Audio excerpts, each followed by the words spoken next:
Hello and welcome to episode 35 of the Make Things Better podcast. In today's episode, I'm joined by Jamie Chatterton from Hive IT. Welcome on the show, Jamie. How are you doing today? I'm okay. Nervous, of course.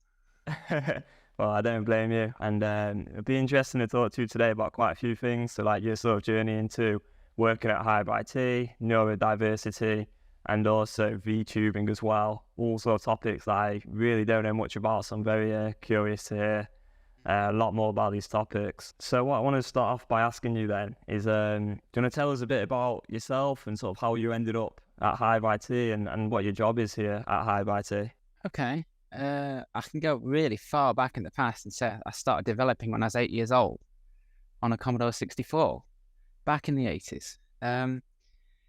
That just sort of was a massive hobby for about 12 years. I went to university, failed that, went through a bit of a phase, went back to university and got a degree in software engineering.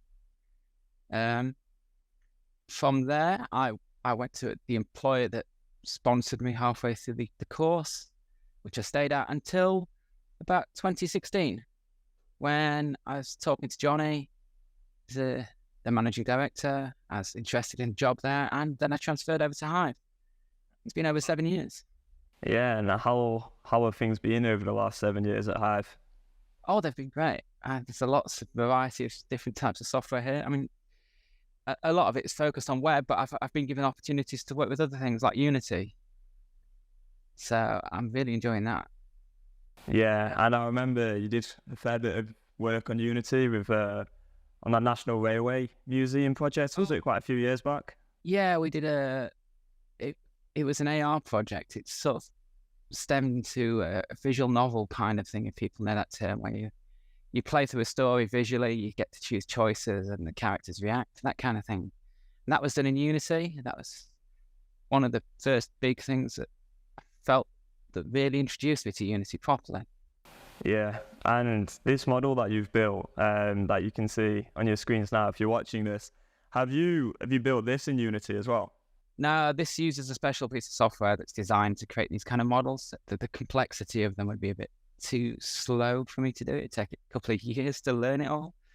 Maybe a couple of years, but from scratch, definitely from scratch. Wow, okay. Yeah, and I'll be asking you a little bit more about VTubing in a little while. But yeah, before we get into that then, do you want to tell us a bit about neurodiversity and what is that? I'll put it in my words. Neurodiversity is sort of the different way a person perceives the world. So sensory data, emotional data, all that kind of thing is it is not, what should I say, not average, not the expected norms from a person. So if you have, say, like I do, you have a sensory problem with sound, it can overwhelm your senses if something doesn't sound right or you don't like it. Or even the other, it could be a really pleasant sound and all you do is listen to that sound and get focused on it, and it's hard to break away from it. It sort of interrupts your brain because it overwhelms those senses and your brain can only focus on those. I mean, there's other things like touch, cold, the inability to sense your body properly. There's lots of different ways it can change how you interact with the world and other people, because it's not a very well understood thing still. Yeah, so is it about the way in which different people's brains work in different ways?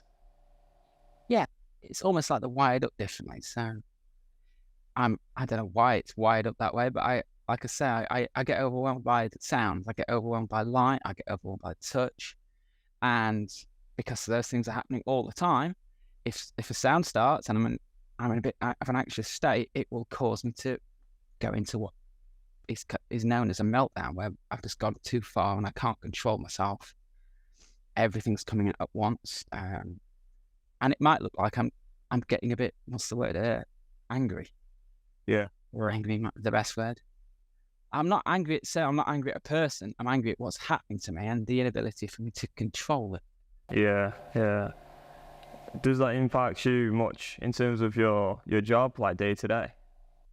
It can do. So when I get into some work, I can get really focused and hyper fixated on it, and then suddenly someone distracts me, and I'm kind of in a it's not really a bad mood. It's sort of like it takes so much effort to move myself to change focus on what they're saying to me that it's emotionally straining.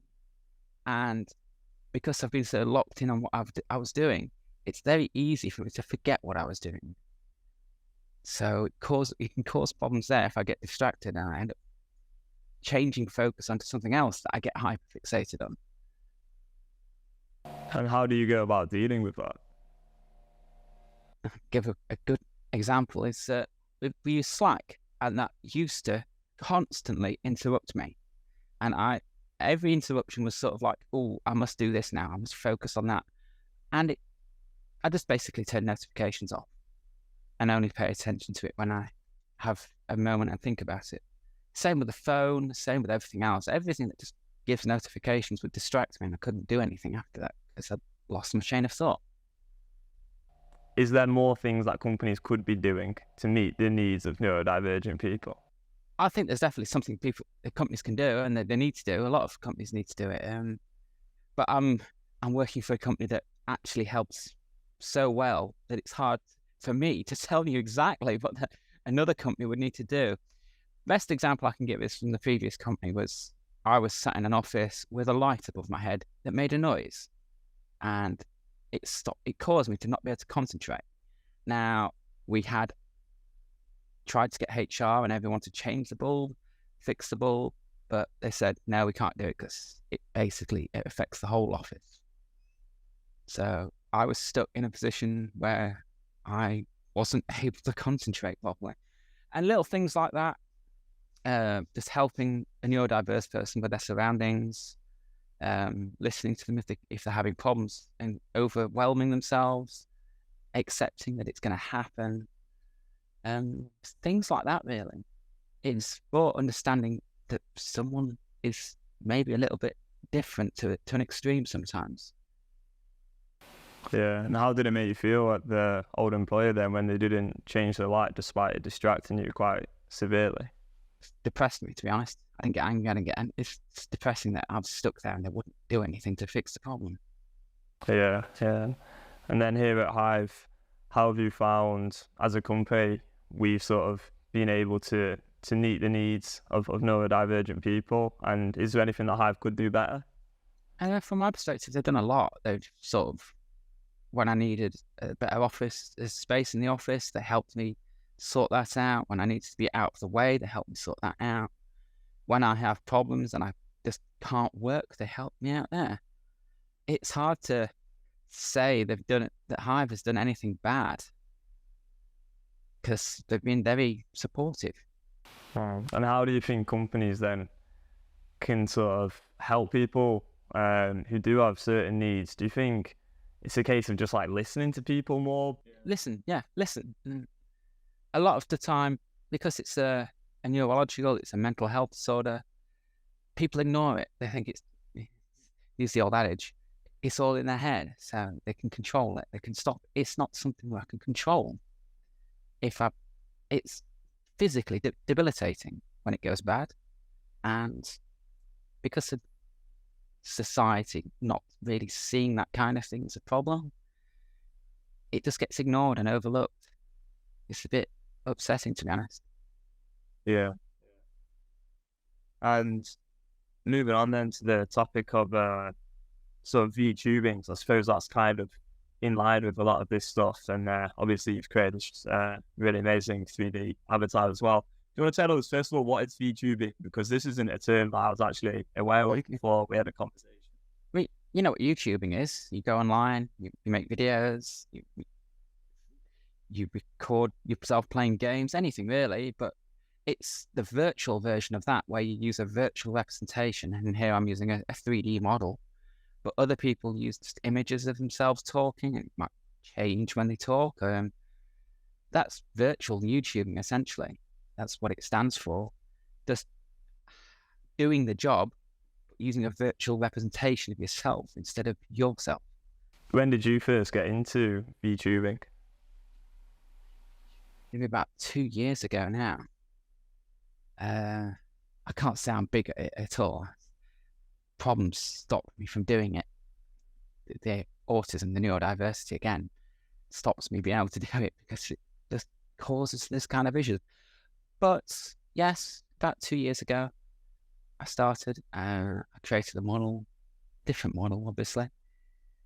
And I was just playing games to start with, and then I thought maybe I'll just show myself streaming while I code and show some of the work I was doing, which doesn't go down too well, unfortunately, again, in the community, because it's all about games and being a brilliant social entertainer. I'm not really a massively good entertainer. And you said there that some things have stopped you from sort of doing it. Do you want to tell me more about that? It's sort of part of my problem is I have trouble with, it's called executive function disorder. It's kind of like being demotivated and struggle to do anything, but it's more to do with not being able to know what to do. You've got a million tasks in front of you and you don't know which one to choose first.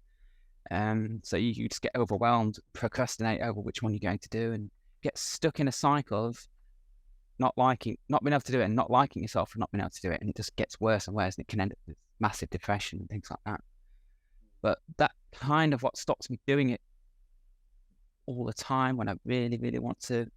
I still just can't force myself over the neurological barrier to do it. I see.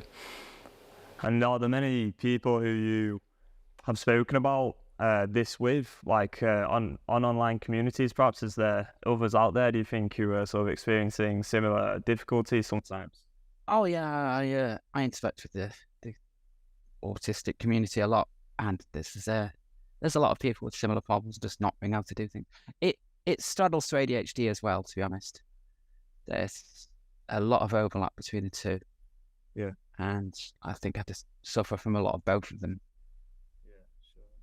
And how does the 3D avatar help you then? Because I think I've noticed you maybe use it a few times in like meetings and such. So yeah. Basically, one of the things I don't like is showing myself in public, and sticking myself behind this model. It's just a better way for me to interact with people, because it gives me a bit more confidence to be able to do it. And there's a bit of fun in it as well, so it increases my enjoyment level of what I'm doing. And that really helped me progress socially. And how did you find building it? Did it take a long time? The software you use to make it, it's sort of, you start off with a generic character, and then you've got sliders to adjust it, so you can adjust all the sizes and everything, all the facial features, all the body shape. But because of all that complexity, it can take a while to find the one you like. So yeah, making this model, it took a long time, even though there's software out to help with the process. How can other people like create a model like this, or do you have any like tips to anyone else who would maybe be in a similar situation where they'd like to use a model? VVoid Studio, that's what it's called, VVoid Studio. But yeah, that's the software I use, VVoid Studio, to create the initial model. And for basics, that's fine. There are other ways of messing with the model. You can load it into Unity and add other things to it. You can load it into Blender and modify the model directly. I'm trying to learn Blender now so I could do things with it, but it's immensely complex because there's so much for the model to control. There's all the facial features, there's all the movement of the limbs when I get it working, there's the hair. It's, some people that know Blender are going to say it's not that hard. It really is. It's like learning how to program again. Yeah. Have you enjoyed learning how to create this 3D avatar? Oh yeah, definitely. It's great fun. It's really fun to make one. It's nice to see where your imagination can take you. Yeah, and you were telling me before we started chatting about how you're also working on improving the blinking functionality at the moment, because sometimes, look, unless you have certain settings on, you can look like you're winking when you're blinking if you turn into the side, can't you? Yeah, because the software I'm using uses a webcam to do the tracking, it can't pick you up at every angle easily. So if you look too far away, like if I look too far to the side, I've got auto blink turned on now, it will have trouble tracking the eye that's further away, and the software gets a bit confused and it refuses to accept you've blinked, and you'll end up winking. It's a bit of a pain, but I spent all morning making the auto blink, so it does it automatically. Yeah. And I can close my eyes, but when I've got them open, it just starts blinking without me doing anything. Just to give that not a psychotic person kind of look. Because it does look weird when you don't blink. Yeah. Well, I think you've done an amazing job on the model for sure. It looks really great. So yeah, I think we'll move on to the final question then, which is the question I ask every guest, and is also a question I did not prep you for at all. So apologies for this one. Okay. But yeah, we'll go for it. So what can people do to make things better? And you can interpret this however you like. If you want me to get political, I said there's a lot of hate in the world, and a lot of hate is coming up from multiple places. A lot of it's politics, a lot of it's just capitalism. There's a lot of not liking each other at the moment, and a lot of people just find it an easier way to make themselves better is to attack others, and it's a really bad thing because other people are trying as well, and just trying to get through life when others are putting you down for their own gratification is one of my biggest bugbears. So if people could just be nicer and accept and be more empathetic with others, there's always someone that's going to have it off worse than you, but just accept that and be kind to them. Try and understand them better. Yeah, that's an awesome answer. I love that. And similar to a few of the answers we've had in the past, but I think you've put that like really well. So yeah, I like that. All right, we'll wrap it up there. Where can people find you, Jamie? Maybe on like YouTube or any other social media channels or anything like that? For me, there's a Twitter account. I'm making a YouTube channel. I'm going to make some videos, development videos, and maybe an introduction to how to make the VTuber model. Yeah, that would be cool. Yeah, go through all the software steps and give examples. The only problem I've got with that is because you can alter the clothing on the model, it might might need censoring. Yeah, okay, I see that. So if you could take all the clothes off and it's got a new body. Yeah, I don't think that's the best thing to do. Yeah, you probably have to look into that one then. But yeah, that sounds good. And go check Jamie out then on Twitter and your YouTube channel as well. Yeah. And yeah, finally, big thanks to you, Jamie, for coming on the podcast. Really appreciate your time. Thanks for being here and sharing so much with us. I really do appreciate it. And yeah, thanks to anyone who's watched or listened. And I hope you have an amazing rest of your day.